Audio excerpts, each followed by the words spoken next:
Hello everyone, welcome back to our YouTube channel Third Eye Media. So I am going to discuss about today's current affairs now, that is April 14th, that is on Sunday. So these are the topics which are actually, I found that these are the topics which are very important in terms of what you call as competitive exams. So these are published in Hindu newspaper. So my only resource or my only source of information is Hindu newspaper itself. So rather than referring referring multiple websites or multiple newspapers, I would prefer only one newspaper, that is Hindu. So the first topic is 17 Indians abroad, Israeli cargo vessel seized by Iran.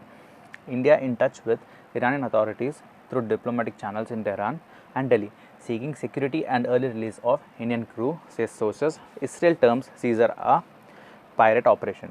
Indian officials said they were in touch with the Iranian authorities after an Israel affiliated container vessel MSC Ares was seized by Iran's Revolutionary Guard in the Gulf of Hormuz on Saturday. There were 17 Indians among the 75 crew members on board the Portuguese flagged vessel, including the master of the ship as well as 4 Filipinos, 2 Pakistanis, 1 Russian and 1 Estonian, official sources said. Since the Israeli offense in Gaza, Houthi rebels in Yemen have been targeting Israeli linked commercial shipping on the high seas with ballistic missiles and drones. Next, another news. So Iran-Israel ties have been flared up now. So there have been lots of tensions among it. That's why even the center has issued some notification, right? So they are asking Indian citizens not to travel to Iran or Israel until further notice. So Iran-Israel tensions cloud future of Indians hired for Israeli construction sites. War clouds between Iran and Israel have cast a shadow over the future of more than 5,000 Indians who have been recruited for construction work in Israel, even as experts questioned the government for allowing the recruitment at this time. At least 500 Indians who were hired after a process facilitated by the National Skill Development Council, along with Israel's Population, Immigration and Border Authority, have already flown to Israel since April 2. When the first group of 64 workers were flagged off in a ceremony hosted by Israel Embassy in Delhi. Already 64 members went away and still 5,000 members are yet to go there, but the tensions between Iran and Israel have been escalated, so center has put that particular initiative on hold. Sikh devotees end week-long festivities with Baishakhi. People decked up in bright clothes exchanged sweets to mark 325th birth anniversary of Khalsa community. The sentiments were similar across the major gurudwaras in the city that saw long queues of Sikh devotees gathered to extend their prayers for Baisakhi from early in the morning. Baisakhi marked the perfect end to the week full of revelries and celebrations, starting with Ugadi on Tuesday, Eid on Thursday, while the city gears up for Tamil Puthandu. Hundreds of devotees participated in the procession carrying revered Sri Guru Granth Sahib, the holy book of the Sikhs, on a palanquin alongside the valor of Ghatka, the Sikh martial art, while the police forces ensured the smooth conclusion of the event.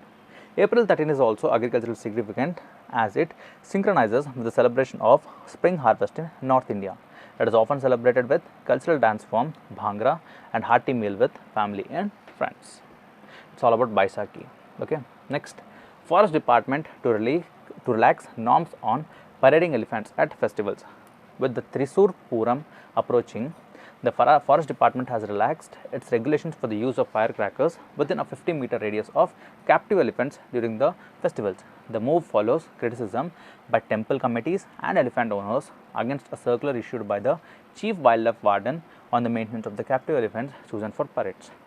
So most of the communities are not happy with this particular issue, with this particular order.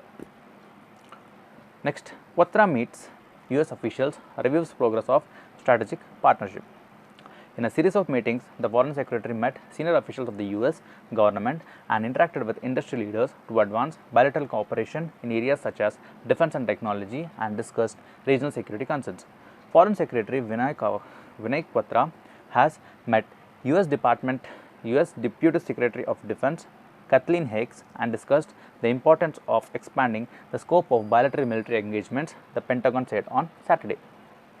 Discussing priorities for strengthening the US-India defense partnership, including the implementation of the roadmap for the US-India Defense Industrial Cooperation, Pentagon spokesperson Eric Pahan said.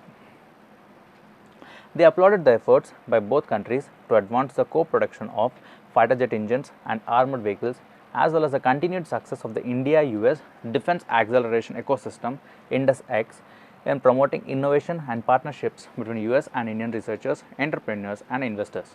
Mr. Patra reviewed the progress made towards further consolidating the India-US comprehensive global strategic partnership. So basically, it's a very good news because we are going to have a good relation with US. We are maintaining a good sort of bilateral relations with US in terms of research as well as collaboration. Modi interacts with gaming influencers, says there is no need for regulation.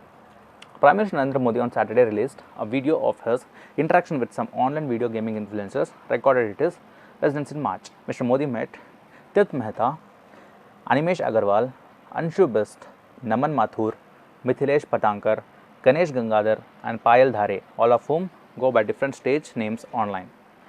The outreach to gamers comes as a record number of 1.85 crore 18 to 19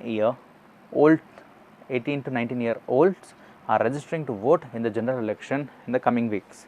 Gaming is among the most popular video categories in on YouTube in India.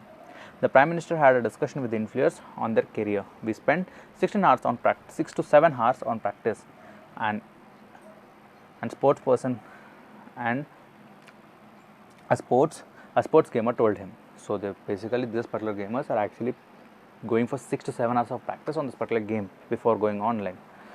So hats off to them, and it's also a good thing to actually go for this gaming influencers. Nowadays many of them are actually, there are many gaming influencers going online and even youth are actually getting attracted to them also. It's a very good news. Next, entrepreneur and pilot Gopichand Totakura is aiming for a place in Indian space history. Earlier this month, Jeff Bezos owned Blue Origin announced 6 crew members who would be part of. So Blue Origin is nothing but it's also like ISRO or NASA, but it's a private owned company which is actually related to space. It is a private owned space company. 6 crew members who would be part of forthcoming commercial flight to space. Of interest to India is one participant, Gopichand Totakura, an Indian businessman and pilot who is based in the United States. While an actual launch date has not been specified, a successful trip to space could make Mr. Totakura the first Indian in space since Rakesh Sharma, who in April 1984 became and remains the only Indian to have the honor when he went aboard the Russian Soyuz T-11 spacecraft. In a media statement, Mr. Totakura described himself as the first civilian Indian astronaut. He reasoned that he would be an astronaut because anyone who crosses the Karman line, what is this Karman line?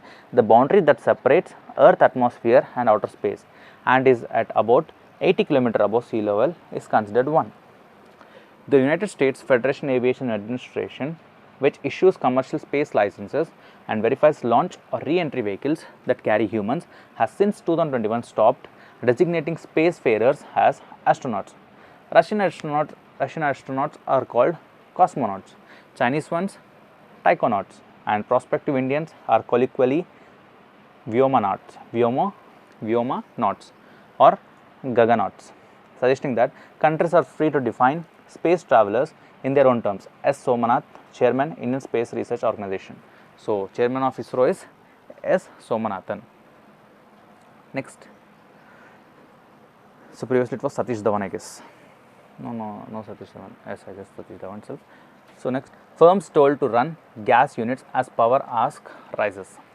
Centre directs companies to operate underutilized gas-based power plants in May and June and extend operations of imported coal-based plants till October 5. He anticipated serenity and demand during summer months when IMD expects above normal high temperatures. Okay. The government has directed companies to operate underutilized gas-based power plants in May and June and extend operations of imported coal-based plants until October 15 to meet anticipated high demand for electricity and as per the government orders.